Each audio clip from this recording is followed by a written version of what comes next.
গোটা দেশ জুড়ে আইন অমান্য আন্দোলন চলছে।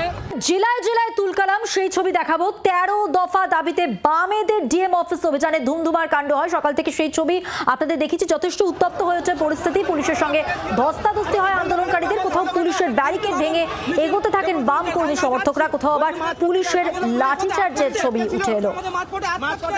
গোটা দেশ জুড়ে আইন অমান্য আন্দোলন চলছে। পুলিশ এখানে বর্বর আক্রমণ। বাঁকুড়ায় কতটা উত্তপ্ত হয়েছে পরিস্থিতি জানবো। মৃত্যুঞ্জয় দাস প্রতিনিধি রয়েছেন আমাদের সঙ্গে টেলিফোন লাইনে। মৃত্যুঞ্জয়, একেবারে দেখো, বামেদের যে বিক্ষোভ কর্মসূচি এবং ডেপুটেশন, সেই ডেপুটেশনে ঘিরে কিন্তু এক ধুমধুমার কাণ্ড ঘটে বাঁকুড়া জেলা শাসকের যে দপ্তর থেকে সেই দপ্তরে। বামেরা প্রথমেই কিন্তু যে প্রথম ব্যারিকেড পুলিশের, সে পুলিশের ব্যারিকেডের সামনে আসে এবং বামেরা যে সমস্ত নেতৃত্ব ছিল তারা কিন্তু প্রথমেই পুলিশকে বলেন যে ব্যারিকেড খুলে দেন। তারা জেলা শাসকের কাছে যাবেন, তাদের বেশ কিছু দাবি দাবা রয়েছে। সেই দাবি দাবা নিয়ে তারা কিন্তু জেলা শাসকের কাছে স্মারকলিপি দেবে। তবে পুলিশের সাথে প্রথমে বচসা, তারপরে ধস্তাধস্তি। এরপরে যে পুলিশের যে প্রথম ব্যারিকেড, সেই প্রথম ব্যারিকেড ভেঙে পরে তারা ঢুকে পড়ে এবং দ্বিতীয় ব্যারিকেডও ভেঙে জেলা শাসকের যে দপ্তর রয়েছে সেই দপ্তরের মধ্যে তারা কিন্তু একেবারে প্রবেশ করে যায় এবং পরবর্তী সময় পুলিশ পরিস্থিতি সামাল দেয় এবং বিশাল পুলিশ বাহিনী বাঁকুড়া সদর থানা থেকে যায় এবং পুলিশের নিয়ন্ত্রণে নিয়ে বোঝা গেছে। মৃত্যুঞ্জয়, অর্থাৎ বাঁকুড়ায় এই অভিযানকে ঘিরে যথেষ্ট উত্তপ্ত হয়েছে পরিস্থিতি। ব্যারিকেড ভেঙে বাম কর্মী সমর্থকরা তারা এগিয়ে আসেন, পুলিশের সঙ্গে তাদের বচসা হয়, ধস্তাধস্তি হয়, হাতাহাতি হয়।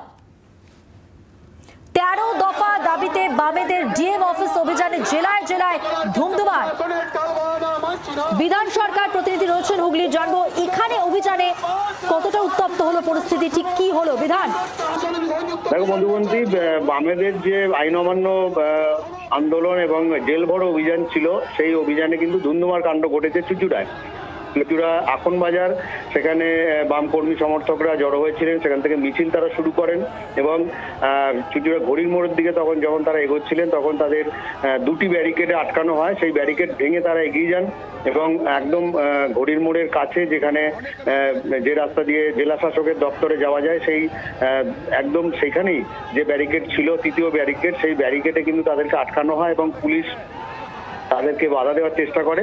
সেই সময় তারা ব্যারিকেড ভেঙে ফেলেন এবং পুলিশ তখনই লাঠিচার্জ শুরু করে। এবং অর্থাৎ একই ছবি চুচুড়াতেও সেটাই জানালেন আমাদের প্রতিনিধি বিধান সরকার। আপাতত ধন্যবাদ বিধান তোমাকে। এবার একটু আসানসোলের ছবিটা দেখাবো, সেখানেও কিন্তু তুলকালাম বাঁধে এই অভিযানকে ঘিরে। বাসুদেব চট্টোপাধ্যায় প্রতিনিধি রয়েছেন টেলিফোন লাইনে। বাসুদেব, দেখো, বামেদের অভিযান আসানসোলেও হয়েছে অন্যান্য জেলার মতো এবং সেখানে যেটা দেখা যাচ্ছে যে আসানসোলের শতাব্দী পার্ক থেকে তারা মিছিল করে আসে এবং তাদের জেলে যাওয়ার কথা, জেল পর্যন্ত তাদের যাওয়ার কথা ছিল।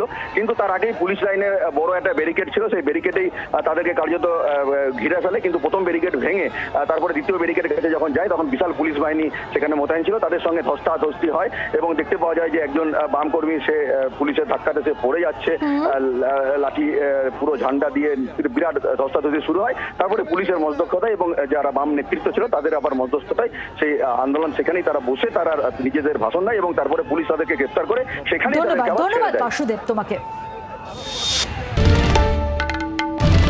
বাংলার আওয়াজ, বাঙালির আবেগ, জি 24 ঘন্টা।